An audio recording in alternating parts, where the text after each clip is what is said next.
Hello Interneters, this is Ryan again, and I thought I would do a brief video on how I prepare for my patients the following day. There's lots to take care of now, and it's going to only become more cumbersome with the Health Reform Act, with all the meaningful use and pay for performance and other little details that we need to be taken care of, and we just need to follow a lot of little details for our patients.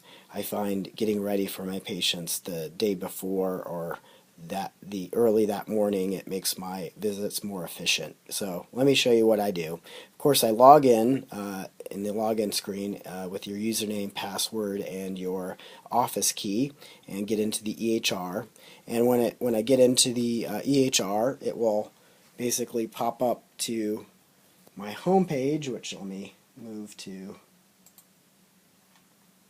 I'm going to show you a portion of it because I do have some patient information. I have to make sure I don't share that with you here across the internet. There we go. So I'm being careful here because a little bit more to the right I'd show patient information, which I don't want to do.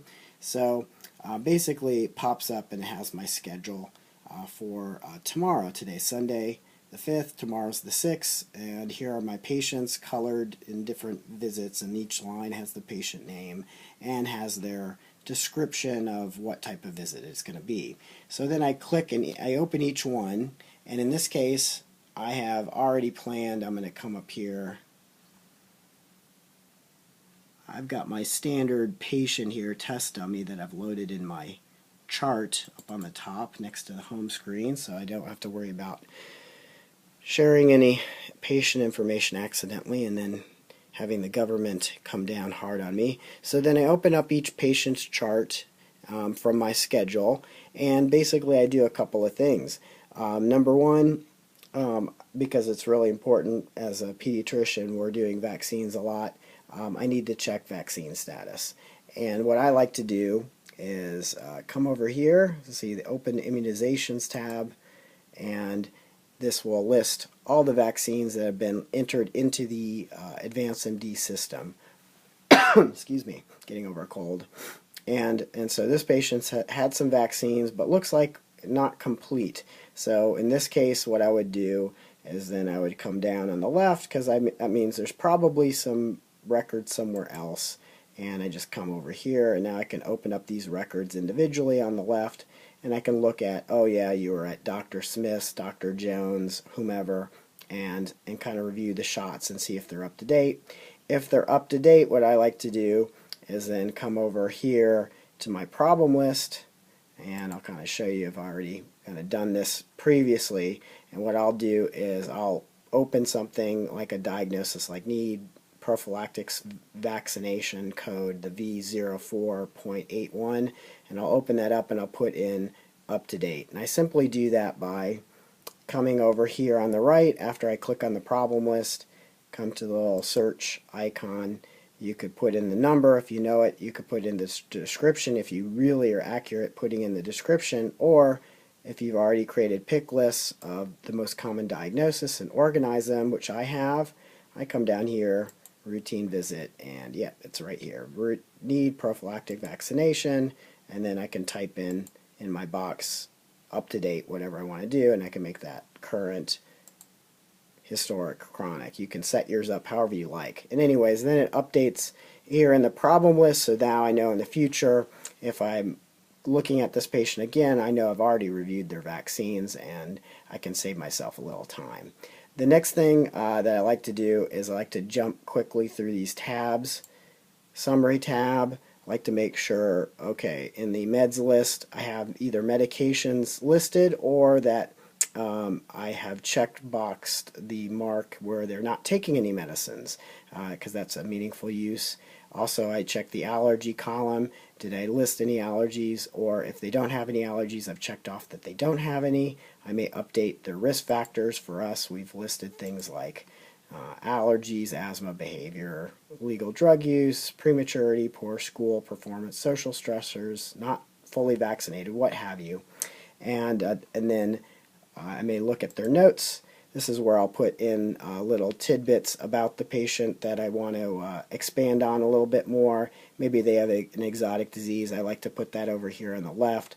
Or if I have a teenager who maybe I need to keep information confidential, like they're a 17-year-old, but we don't want some of the information shared, like with parents, because it's sensitive. I put that here in the confidential note section, and I can make it so it's only my eyes that see it, or it's only those who have privileges to see this note. So it can make it exclusively to me as well if I wanted to. And then after I've done all of that, basically I pretty much have prepared for my day, and I just go on to the next patient. I would say one more thing that I do like to do, that's a little extra credit because I find it more efficient. We have meaningful use now with the Obamacare or the Health Reform Act, and I like to do is also prepare for something called patient education. So here's where I do my patient education. I come over to the little plus tab that's over here about 4 boxes from the right. Open the plus tab, that's patient education, and you've maybe set yours up differently, but they're in the administration section. You could link a bunch of websites that you want to share for patient education, and then once you've done that, you put it in different columns. So you come here and you pick which section it's in. I just put all documents, and then it lists all my websites that I have that I like to use for patient education. So for maybe this patient, I'm going to talk about what we need to do for fevers. It opens up a little web page that I took from the University of Chicago that talks about fever without a source, and then I plan what I'm going to do with this little website, this fever without a source. Well, if I'm there ahead of time, I just say I'm going to schedule that, because that's what I'm going to talk to him about. And I just hit here, update status. I'm going to close this again. And it shows up over here on the left. And let's see, where are you? Fever, yeah, there it is. It says scheduled, and it's 4:20 a.m., very early. And so then when I see the patient, I can open this section up again. I can click on this, go over it with the patient, maybe even print it out. After talking about it and printing it out, then I just update this and say, oh yeah, we talked about it. Update the status. Now I've updated the meaningful use box here. Let me get rid of this. It's annoying that it does pop up every time, but you can't turn that off, but whatever. So anyways, now you can see it's here, copy given and discussed, and it's time linked, and now it's part of the record.